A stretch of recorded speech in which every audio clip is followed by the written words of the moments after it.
नमस्कार दोस्तों, मैं आपका अपने चैनल HVS स्टडीज़ में स्वागत करता हूं। इस वीडियो में आपके लिए 9 नवंबर 2021 का करंट अफेयर लेकर आ गया हूं। साथ में हम स्टैटिक जीके और रिलेटेड करंट अफेयर का रिवीजन करते हुए चलेंगे। अगर आप इस चैनल पर पहली बार आए हो तो आपसे अनुरोध है, चैनल को सब्सक्राइब कर लीजिएगा। वीडियो अच्छी लगे तो वीडियो लाइक करके ज़रूर जाइएगा। लास्ट में आपके लिए क्विज़ रखा है, उस क्विज़ को ज़रूर अटैम्प्ट कीजिएगा। चलिए बात करते हैं लास्ट डे के क्विज़ की। तो विच स्टेट लॉन्च्ड हमार अपना बजट वेब पोर्टल? तो आंसर हो जाएगा झारखंड। और आप सभी ने आंसर सही दिया था और डिटेल में दिया था। आज के पहले क्वेश्चन की बात करें, which city to host joint military exercise PANEX 21 with BIMSTEC countries? तो सारी बिम्स्टेक कंट्रीज ने मिलकर पार्टिसिपेट किया और ये जॉइंट मिलिट्री एक्सरसाइज पानेक्स 21 को कहाँ पर ऑर्गेनाइज कराया गया? वैसे हुआ है ये इंडिया में, इंडिया की पुणे में, इसको पुणे जो सिटी है वहाँ पर इसको ऑर्गेनाइज कराया गया है। आपसे एग्जाम में पूछा जा सकता है कि पानेक्स एक्सरसाइज जो हुई है बिम्स्टेक की, वो कहाँ पर ऑर्गेनाइज हुई? तो याद रखिएगा पुणे आंसर यहाँ पर सही हो जाएगा। तो जो पानेक्स 21 है, इसको डिज़ास्टर जो ह्यूमन के डिज़ास्टर्स होते हैं उनको उनमें एक दूसरे देशों को कोलैबोरेट किया जाएगा और एक दूसरे के डिज़ास्टर अगर किसी देश में आया हुआ है तो दूसरा देश उसकी मदद करेगा। इसमें इसकी बात मोस्टली की जाएगी। ये 20 दिसंबर से 22 दिसंबर तक ऑर्गेनाइज होने वाला है। भूटान, बांग्लादेश, नेपाल, म्यांमार, श्रीलंका, इंडिया और थाईलैंड, ये 7 कंट्री यहाँ पर हैं जो कि मिलकर पार्टिसिपेट इसमें करेंगे, जिसका नाम है पानेक्स 21 एक्सरसाइज। ठीक है, चलिए, और पुणे में ऑर्गेनाइज होगी, इतना बात आपको याद रखना है। अब यहाँ पर जो भी एक्सरसाइज से रिलेटेड क्वेश्चंस हैं उनको रिवाइज कर लेते हैं। तो पहला पढ़ लिया। दूसरा है आर्मी के जो चीफ है हमारे मनोज मुकुंद नरावने जी, उन्हीं की निगरानी में मिलिट्री एक्सरसाइज कराई गई दक्षिण शक्ति, जो कि जैसलमेर में ऑर्गेनाइज कराई गई। 37th इंडिया और इंडोनेशिया की कॉर्पेट मतलब पेट्रोलिंग की गई, कहाँ पर? इंडिया और इंडियन ओशियन में। ये भी बात आपको ध्यान रखनी है। इंडिया, मालदीव और श्रीलंका ने मिलकर एक बाई एनुअल ट्राइलेटरल एक्सरसाइज को किया जिसका नाम था दोस्ती। अगला क्वेश्चन, इंडिया, सिंगापुर और थाईलैंड, इन 3 देशों ने मिलकर एक एक्सरसाइज की जिसका नाम था सिटमैक्स 21। छठी, इंडिया और फ्रांस की बायलेटरल एक्सरसाइज ऑर्गेनाइज कराई गई जिसका नाम था शक्ति 2021। आगे बात करें, अगला क्वेश्चन है, who wins second term of Gambia president election? तो गाम्बिया का जो प्रेसिडेंट इलेक्शन है, प्रेसिडेंट का जो चुनाव है, उसको कौन जीत गए हैं? तो आंसर यहां पर हो जाएगा नाम हो जाएगा अदामा बारो। अदामा बारो ये बन गए हैं गाम्बिया के नए प्रेसिडेंट। मतलब पहले से थे लेकिन दोबारा से रीअपॉइंट हो चुके हैं सेकेंड टर्म के लिए। ठीक है, तो अदामा बारो इनका नाम है, गाम्बिया के प्रेसिडेंट चुने गए हैं। गाम्बिया आपको बता दूं अफ्रीका का एक कंट्री है, यह भी पूछा जा सकता है आपसे एग्जाम में। ठीक है, और यहां पर गाम्बिया की बात करें तो गाम्बिया के कैपिटल है बंजुल और करेंसी है गाम्बियन दलासी।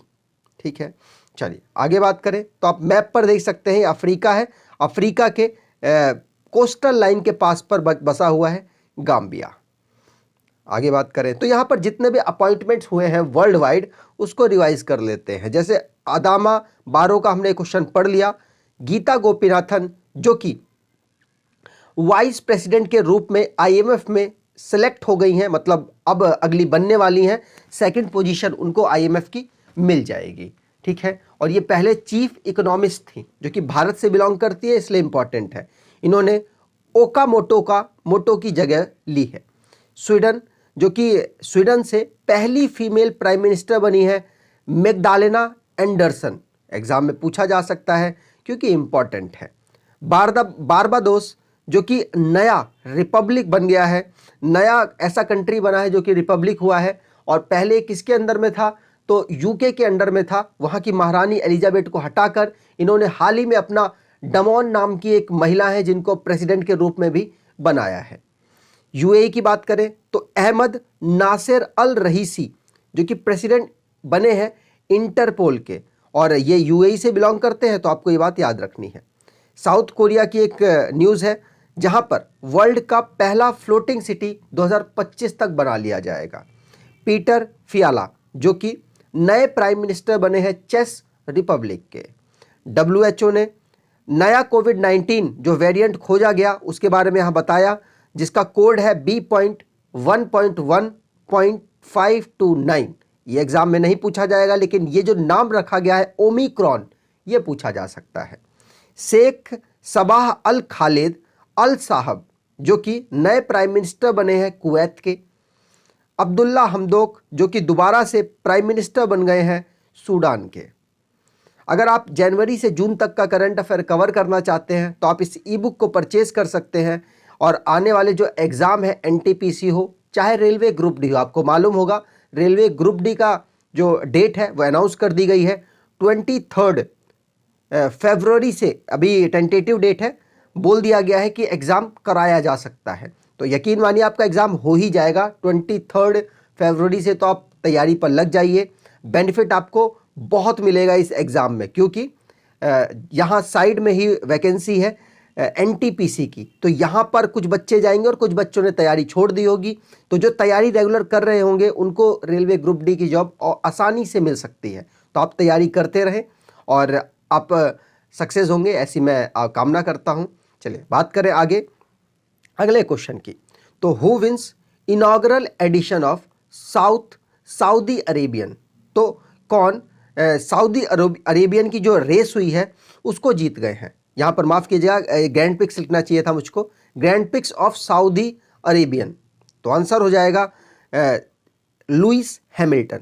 लुइस हैमिल्टन सऊदी अरेबियन की ग्रैंड पिक्स को जीत गए हैं, कारों की रेस को जीत गए हैं। ठीक है, यहाँ पर पूरी जितनी भी रेस हुई है 21 रेस हो चुकी हैं अभी तक, इन सभी को हम यहाँ रिवाइज कर लेते हैं।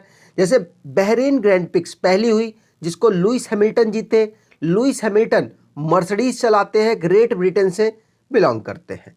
एमिलिया रोमांगना F1 ग्रैंड पिक्स को मैक्स वर्स्टप्पन जीते जो कि रेडबुल चलाते हैं और नीदरलैंड से बिलोंग करते हैं। पोर्चुगीज ग्रैंड पिक्स को लुइस हैमिल्टन जीते। स्पेनिश ग्रैंड पिक्स को भी लुइस हैमिल्टन जीते। मोनाको ग्रैंड पिक्स को मैक्स वर्स्टप्पन जीते।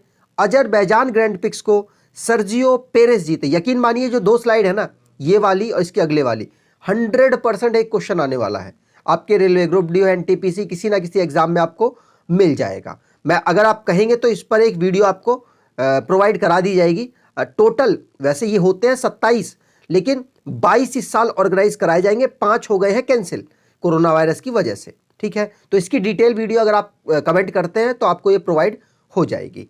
फ्रेंच ग्रैंड पिक्स की बात की जाए तो मैक्स वर्स्टप्पन जीते। स्टाइरियन ग्रैंड पिक्स को भी मैक्स वर्स्टप्पन जीते। ऑस्ट्रियन ग्रैंड पिक्स को मैक्स वर्स्टप्पन। ब्रिटिश ग्रैंड पिक्स को लुइस हैमिल्टन जीते। आगे बात करें, हंगेरियन ग्रैंड पिक्स को एस्टेबन ओकन जीते हैं, और जो कि रिनॉल्ट चलाते हैं, फ्रांस से बिलोंग करते हैं। बेल्जियम ग्रैंड पिक्स को मैक्स वर्स्टप्पन। डच ग्रैंड पिक्स को मैक्स वर्स्टप्पन। इटालियन ग्रैंड पिक्स को डैनियल रिचार्डियो जो कि इकलौती रेस जीते हैं साल की, मैक्लारेन चलाते हैं, ऑस्ट्रेलियन इटालियन प्लेयर हैं। ठीक है, रशियन ग्रैंड पिक्स को Lewis Hamilton. Turkish grand Prix को वाल्टेरी वोटास साल की इकलौती रेस जीते हैं, इसलिए इंपॉर्टेंट है, जो कि टर्किश ग्रैंड पिक्स को जीते हैं। मर्सिडीज चलाते हैं, फिनलैंड से बिलोंग करते हैं। यूनाइटेड स्टेट ग्रैंड पिक्स को Max Verstappen. Mexico City Grand Prix को Max Verstappen. Sao paulo Grand Prix जो कि ब्राज़ील की ग्रैंड पिक्स कहा जाता है इसको Lewis Hamilton. Qatar grand Prix को भी लुइस हैमिल्टन, और सऊदी अरेबियन की बात कर ही ली, इसकी जो रेस हुई है उसको भी लुइस हैमिल्टन जीते हैं। तो इनकी डिटेल वीडियो कैटेगरी वाइज आपको प्रोवाइड हो जाएगी अगर आप कमेंट करते हैं तो। आगे बात करें, अगला क्वेश्चन है, union minister S Jaishankar addresses 5th Indian ocean conference which held in which country. तो जो इंडियन ओशन कॉन्फ्रेंस 5वें नंबर की कहाँ ऑर्गेनाइज कराई गई, जहां पर हमारे विदेश मंत्री S जयशंकर साहब जाकर भाषण देकर आए हैं। तो आपको बता दूं ये यूनाइटेड अरब एमिरेट्स में ऑर्गेनाइज कराई गई, और ये 5वें नंबर की थी जहां पर पार्टिसिपेट करने के लिए S जयशंकर साहब जी गए थे, जो कि हमारे विदेश मंत्री हैं। ठीक है, 5वें नंबर का संस्करण है। मैं आपको बता दूं इसकी थीम क्या रही है। तो इसकी थीम रही है Indian ocean ecology economy epidemic, ये इसकी थीम रही है। और भी दूसरी कंट्रीज ने इसमें पार्टिसिपेट किया है, आप यहां देख सकते हैं सभी के नाम लिखे हुए हैं, सभी के हेड्स के नाम लिखे हुए हैं। जैसे कि श्रीलंका के गोटाबाया राजपक्षे जो कि प्रेसिडेंट है वो पार्टिसिपेट किए, और भी बहुत सारे यहाँ पे पर्सन्स अवेलेबल हैं। ठीक है, यहाँ पर बात की जाए तो Abu Dhabi United Arab Emirates के अबू धाबी में इसको ऑर्गेनाइज कराया गया और 5वां संस्करण था, ये बात आपको ध्यान रखनी है। अगला क्वेश्चन है which country announces diplomatic boycott of Beijing winter Olympics. तो बीजिंग मतलब कि चाइना को बाइकॉट करने के लिए किसने विंटर ओलंपिक को बाइकॉट कर दिया है। कह रहा है कि हम अपनी टीम नहीं भेजेंगे, लेकिन उसने अपने एथलीट्स को मना नहीं किया है। कहा है कि आप लोग पार्टिसिपेट कर सकते हैं, लेकिन अमेरिका के झंडे के नीचे आप पार्टिसिपेट नहीं करेंगे। जैसे कि रशिया भी बीच में पार्टिसिपेट कई गेमों में कर रहा है इसी तरीके से, उसी तरीके से यूएस भी कह रहा है कि आप खिलाड़ी हैं, आप जा सकते हैं, लेकिन हमारे झंडे के अंडर नहीं जाएंगे। तो आंसर मैंने आपको बता ही दिया, यूएस ने बाइकआउट कर दिया है बीजिंग विंटर ओलंपिक को, जो कि चाइना में ऑर्गेनाइज कराया जाएगा। बीजिंग से आप समझ ही गए होंगे, बीजिंग कैपिटल है चाइना की। यहां पर बात करें तो बाइडेन एडमिनिस्ट्रेशन ने जो चीज मैंने आपको बताई है वो सारी चीज यहां पर लिखी हुई है, और अब उनके जो प्लेयर्स हैं अमेरिका के झंडे के नीचे कोई नहीं खेलेंगे। अब वो पार्टिसिपेट कर सकते हैं, कोई दिक्कत नहीं, लेकिन खेलेंगे नहीं। ठीक है, चलिए, तो ये कैंसिल क्यों किया गया है? क्योंकि चाइना ने ह्यूमन राइट के एट्रोसिटीज किए हैं। मतलब कि एट्रोसिटीज का मतलब ये है कि अत्याचार कर रहा है वो वहाँ के लोगों को, जैसे मुस्लिम लोगों को काफ़ी वहाँ पे प्रॉब्लम्स होती हैं। तो इन सबको देखते हुए, और अगल बगल की कंट्रीज़ को भी दबाता रहता है चाइना, ये तो आप जानते ही होंगे। तो इसके लिए बाइडेन एडमिनिस्ट्रेशन ने कहा है कि यूएस अपनी टीम 2022 विंटर ओलंपिक में नहीं भेजेगा। ठीक है, अगले क्वेश्चन की बात करें, Paytm partnered with which company to offer startup tool kit for entrepreneurs. तो आंसर हो जाएगा पेटीएम के साथ मिलकर AWS ये टूल किट प्रोवाइड कराएगा जो कि नए एंटरप्रेन्योर्स होंगे उनको, जिससे कि उनकी बहुत सारी प्रॉब्लम सॉल्व हो पाए, जैसे एम्प्लॉयज़ को हायर करने की, जैसे कि कोई बिलिंग करने की, जैसे एम्प्लॉयज़ को तनख्वाह देने की, ये सारी प्रॉब्लम्स को एक जगह सॉल्व करने के लिए पेटीएम और AWS अमेजन वेब सर्विस ने पार्टनरशिप की है और एक टूल किट प्रोवाइड कराने वाले हैं ये, जिसका नाम होगा पेटीएम स्टार्टअप टूल किट। ठीक है, यहां पर बात की जाए पेटीएम की, तो पेटीएम को फाउंड किया गया था 2010 में। हेडक्वार्टर इसका नोएडा उत्तर प्रदेश में है। CEO विजय शेखर शर्मा है। आगे बात करें, अगला क्वेश्चन है which country defeated Croatia to win Davis Cup tennis tournament. तो आंसर हो जाएगा 2021 का डेविस कप को कौन जीत गया है? तो आंसर होगा रशिया। रशिया की टीम जीत गई है। हराया किसको है? इन्होंने हराया है क्रोएशिया को, और रशिया की टेनिस फेडरेशन डेविस कप को 2-0 से जीत चुकी है। ये बात आपको ध्यान रखनी है। डेविस कप ऑर्गेनाइज कहां कराया गया? तो मैड्रिड में इसको ऑर्गेनाइज कराया गया, ये बात आपको ध्यान रखनी है। ठीक है, चलिए, यहां पर बात करें मोस्ट वैल्यूएबल प्लेयर किसको दिया गया है? तो एंड्रे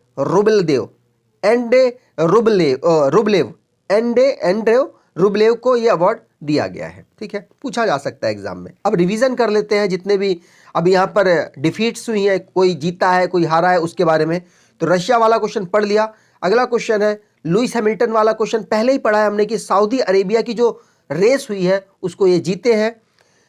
BWF मतलब बैडमिंटन वर्ल्ड फेडरेशन ने विक्टर एलेक्सन और ताई सुजिंग को बैडमिंटन वर्ल्ड फेडरेशन के द्वारा प्लेयर ऑफ द ईयर का अवार्ड दिया गया है। अर्जेंटीना जो कि 6 बार चैंपियन रही, जर्मनी को हराकर जूनियर हॉकी वर्ल्ड कप को जीत चुका है, जो कि ऑर्गेनाइज कराया गया था भारत का एक स्टेट है ओडिशा की कैपिटल भुवनेश्वर में।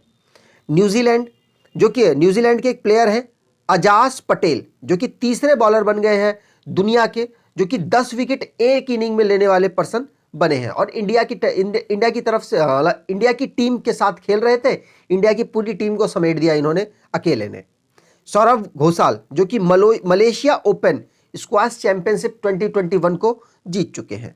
अलेक्जेंडर जरेव जो कि डेनियल मेदवेदेव को एटीपी फाइनल्स टाइटल में हरा चुके हैं और खुद जीत चुके हैं। सैयद मुश्ताक अली ट्रॉफी को तमिलनाडु तीसरी बार जीत चुका है कर्नाटक को हराकर। 2025 का एशियन यूथ पैरा गेम को होस्ट किया जाएगा तजाकिस्तान माफ कीजिए ताशकंद उज्बेकिस्तान में। ठीक है, अगर केंतो मेमोता की बात की जाए और एन सेयंग की बात की जाए तो ये दोनों लोग इंडोनेशिया मास्टर टूर्नामेंट को जीते हैं। भारत 7 मेडल के साथ दूसरे पायदान पर रहा एशियन आर्चरी चैंपियनशिप में। इसको ऑर्गेनाइज कराया गया था बांग्लादेश की कैपिटल ढाका में। आगे बात करें, अगला क्वेश्चन है a book on public service ethics, public service ethics authored bye, तो आंसर हो जाएगा, इसको लिखा है प्रभात कुमार ने। प्रभात कुमार ने लिखा है और हमारे वाइस प्रेसिडेंट साहब जो कि 13वें नंबर के हैं उन्होंने इसको रिलीज किया है। तो आपको याद रखना है प्रभात कुमार की एक बुक है, क्या बुक है? Public service ethics a quest for नैतिक भारत, ये इनकी पूरा नाम है, लेकिन आप आगे का नाम याद करके मैं आपको याद करा दूंगा, मतलब रिवाइज रेगुलर कराता रहूंगा। पहली बुक पढ़ ली। दूसरी बुक है 1971 charge of Gorkha and other stories, release किया, मतलब लिखी है उसको रचना बिस्ट रावत ने। वेंकैया नायडू ने बुक रिलीज की डेमोक्रेसी पॉलिटिक्स गवर्नेंस, जिसको डॉक्टर ए सूर्य प्रकाश ने लिखा है। Indian inning the journey of Indian cricket from 1947 को अयाज मेनन ने लिखा। Contested land India China and the boundary dispute को मरूफ रजा ने लिखा। बान की मून ने resolve United Nation in a divided world को लिखा है। अभिजीत बनर्जी ने cooking to save your life को लिखा है। इंडिया और यूके के ऊपर एक बुक लिखी सैयद अकबरुद्दीन ने। स्मृति ईरानी की है लाल सलाम। आगे बात करें, अगला क्वेश्चन है Ujjivan small finance bank named whose as MD and CEO, तो आंसर हो जाएगा इतरा देविस को चुना गया है एमडी और सीईओ के रूप में उज्जीवन स्मॉल फाइनेंस बैंक का। तो एमडी सीईओ बनी है इतिरा डेविस, नाम याद रखिएगा, एग्जाम में पूछा जा सकता है। एनटीपीसी के एग्जाम में तो शायद अब ये अपॉइंटमेंट ना पूछा जाए, लेकिन आपको पता होगा 15 दिन का एक बार जब एनटीपीसी का शिफ्ट चल रही थी तो 15 दिन पहले का करंट अफेयर पूछा गया। तो यकीन मानिए अपडेट होते रहते हैं, तो आप लास्ट तक करंट अफेयर आप रेगुलर फॉलो कीजिए, आपको बहुत बेनिफिट मिलेगा और मैं आपको यहाँ पर और भी बेनिफिट दूंगा आने वाली अपनी वीडियोज़ में। ठीक है, अगर यहाँ पर बात करें तो उज्जीवन स्मॉल फाइनेंस बैंक की तो इतिरा देविस एमडी सीईओ बन गई और जो उज्जीवन स्मॉल फाइनेंस बैंक है इसका हेडक्वार्टर बेंगलुरु और फाउंडर है इसके समित घोष। 2004 में इसको फाउंड किया गया था। आज के क्विज की बात करें, according to RBI which state become India largest manufacturing hub, तो आपको आंसर देना है कमेंट बॉक्स में डिटेल में। अगर आपको वीडियो अच्छी लगी है तो आपसे अनुरोध है चैनल को सब्सक्राइब कर लीजिएगा, वीडियो को लाइक कर दीजिएगा और एटलीस्ट अपने कुछ दोस्तों तक शेयर करेंगे, ऐसी आपसे उम्मीद करता हूं। धन्यवाद।